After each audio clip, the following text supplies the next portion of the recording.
December 7th, 1941, 5:50 in the morning, Hawaiian time. The ocean north of Oahu is dark and flat and still. 230 miles away, 6 Japanese carriers cut south through swells that barely register on steel decks.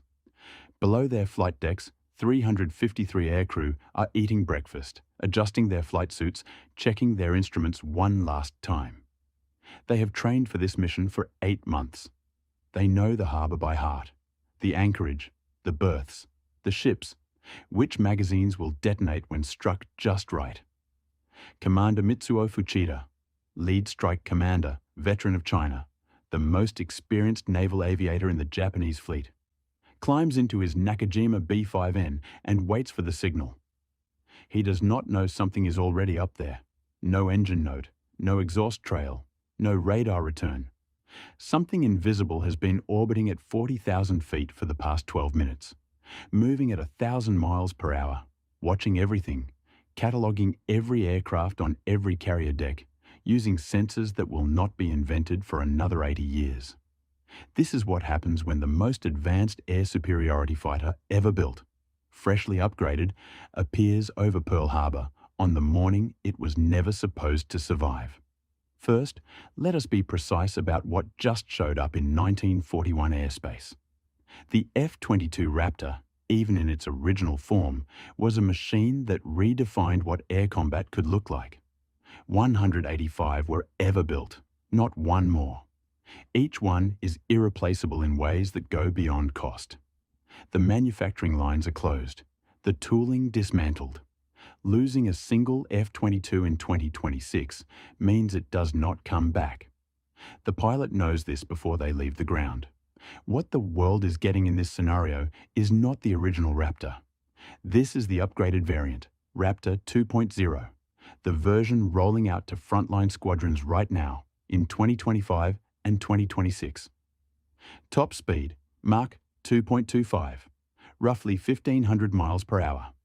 Combat radius, 500 miles, extended significantly by a new addition we will get to in a moment. The airframe itself is unchanged. What has changed is everything invisible about it. The new multi-spectral stealth coating does not merely deflect radar waves, it absorbs across multiple spectrums simultaneously. Radar, infrared, visual light. In 1941, where detection means a lookout with binoculars and a radio, the Raptor is functionally a ghost.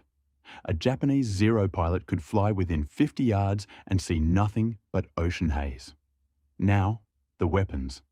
Because this is where the gap between eras stops being technical and becomes something closer to incomprehensible. The AIM-260 Joint Advanced Tactical Missile. This is the Raptor's primary air-to-air weapon in the upgraded configuration, replacing the AIM-120 as the standard long-range kill. The AIM-260 outranges anything in the 1941 world by a margin so wide the comparison loses meaning. It defeats jamming, not that the Japanese have any. It guides itself to the target after launch. And it rides inside the weapons bay, completely invisible from the outside, with no drag, no heat signature, no radar cross-section. In late 2024, an F-22 achieved the longest air-to-air missile kill in history. The exact range is classified. What is not classified is that the target never saw it coming. The IRST pods, infrared search and track, are perhaps the most decisive upgrade for this specific scenario. Traditional radar emits a signal. That signal can be detected. Here, in 1941, the question of radar emissions is irrelevant. The Japanese have no equipment capable of detecting them. What IRST adds is something different. The Raptor can now track targets passively, using only the heat signatures of Japanese aircraft engines without emitting a single electromagnetic signal. The AN/APG-77 radar can detect every Japanese aircraft beyond 200 kilometers without alerting them. The IRST confirms targets at shorter range. And throughout all of this, the Japanese have zero warning they are being watched. Then there is the fuel problem, or rather, the absence of it. The original F-22 had a combat radius that made extended single-sortie operations difficult. No tanker in 1941 means every mile matters. The stealthy external fuel tanks, part of the Raptor 2.0 package, change this equation fundamentally. They extend range while maintaining the full stealth profile. The pilot has options the original Raptor never had. It is 0553 Hawaiian time. Fuchida's first wave launches. 183 aircraft, 43 Zero fighters, 49 high-level bombers, 51 dive bombers, 40 torpedo bombers, form up in the grey pre-dawn sky north of Oahu and begin their run south. From 40,000 feet, the Raptor's sensors are reading all of them, every engine, every formation, every heading. The pilot carries 6 AIM-260 missiles and 2 AIM-9X Sidewinders. 8 missiles total, 1 aircraft, 183 incoming. The math is not in the Raptor's favour. But the math has never been what this aircraft does best. What it does best is control the terms of every engagement so completely that the numbers become secondary. The pilot makes a decision, not to stop the wave, to stop the right parts of it. 0558. The F-22 descends to 25,000 feet. Still invisible, still silent. The torpedo bombers are the priority, not the Zeros. Though the Zeros would be easy kills, their Sakai engines screaming infrared signatures at every angle. The torpedo bombers are what sink the battleships. Oklahoma, West Virginia, California. The Type 91 aerial torpedo, modified specifically for Pearl Harbor's shallow 40-foot waters, is the weapon that changes history. Stop the torpedoes, and the damage count drops by half. The Raptor rolls gently left. The weapons bay opens for 1.3 seconds. 2 AIM-260 missiles drop free, ignite, and accelerate to a speed the human eye cannot follow. 6 miles away, 2 Nakajima B-5N torpedo bombers disappear from the formation. There is no sound yet. The speed of the missiles outpaced their own noise. In the third aircraft behind them, Warrant Officer Kenji Nakamura, 23 years old, trained at Kasumigara, 600 hours in type, sees the 2 flashes ahead. He keys his radio, reports smoke, reports aircraft falling, reports nothing visible behind them. He has no word for what he is describing because the word does not exist yet. All he knows is that something killed the aircraft ahead, and he cannot see what it was. The formation tightens instinctively.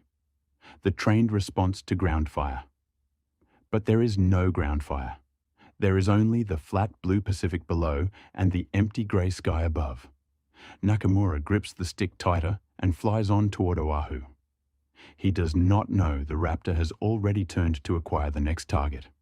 0603. 4 missiles remain. The dive bombers are climbing to attack altitude. The Aichi D-3A, a precision weapon by 1941 standards, flown by crews who trained specifically against warship silhouettes drawn to scale on the Kagoshima coast.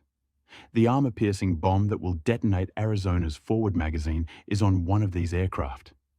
A single hit in exactly the right place kills 1,177 men in under a second. 2 more AIM-260s fire. 2 dive bombers vanish from the formation. The remaining bombers continue south. The formation is fractured now. Pilots pulling wide, trying to create separation from whatever is killing them. But they continue. These are not men who turn back. Their courage is not in question. Only their ability to see what is hunting them. 0615. The Zeros have noticed something is wrong. A flight of 3 A-6M fighters breaks from escort formation and begins a search pattern. Their radios are alive with reports of aircraft disappearing without explanation. The Zero pilot has no radar, no passive sensors. He is looking through his canopy at a sky that reveals nothing. The F-22 is 3 miles behind him, reading his engine temperature, watching his throttle inputs through exhaust signature, tracking his turn rate. 1 Sidewinder launches, locks onto the Zero's exhaust stack, covers 3 miles in under 5 seconds. 2 AIM-260s and 1 Sidewinder remain. Then, the cannon. The M61, a 2 rotary cannon. 4,000 rounds per minute, 20mm, internal. Using it means closing to within a mile. Closing to within a mile means becoming visible for the first time. The pilot chooses not to use it yet. Not here. Not with 2 waves still incoming. 0649. The first wave reaches Oahu. Pearl Harbor is not intact. The Raptor has taken down 11 aircraft, 7 torpedo bombers, 2 dive bombers, 2 Zeros. 172 remain. The second wave is 1 hour behind. The battleships are not safe. The airfields are not safe. The raid is fractured, but not broken. Here is where the constraint becomes everything. 1 aircraft, no airfield, no tanker, no maintenance crew. Every missile spent is gone. The fuel, extended by the new external tanks, is burning at 2,500 pounds per hour.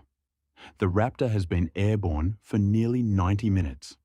The pilot can continue the fight above Pearl Harbor, can use the cannon at close range against torpedo bombers making their runs, can pull kills at visual range while men below do not yet know what is happening. Or the pilot can go north, to the carriers, 6 of them, the Akagi, the Kaga, the Soryu, the Hiryu, the Shokaku, the Zuikaku, the Kido Butai, Japan's entire first-line carrier strike force, sitting in a 400-square-mile box of ocean 200 miles north of Oahu. The AN/APG-77 has already located them. The IRST has already profiled their engine heat. The pilot knows exactly where they are. Here is the hard answer this scenario forces. The AIM-260 is an air-to-air missile, not designed for surface targets. The Raptor carries no anti-ship weapons. The 20mm cannon against a carrier is noise. 1 F-22. Even this F-22 cannot sink a carrier from the air with what it carries, and it cannot stop 172 aircraft from completing their runs. What it can do is documented in the history that almost did not happen. It can pull 11 aircraft from the formation. It can kill the specific torpedo bombers approaching Oklahoma's port side. It can force formation breaks that delay timing and scatter attack profiles. And in that fracture, some ships survive hits they were never supposed to survive. Some men make it off a deck they were never supposed to leave. 2,403 Americans died on December 7, 1941. With an upgraded F-22 in the sky, that number changes. How much depends on which 11 aircraft went down and which runs were disrupted. It is not a shield over Pearl Harbor. It is a scalpel, cutting the worst moments out of the worst morning in American naval history. And then it runs out of ammunition over the harbor it could not save. The pilot turns west, climbs back to altitude.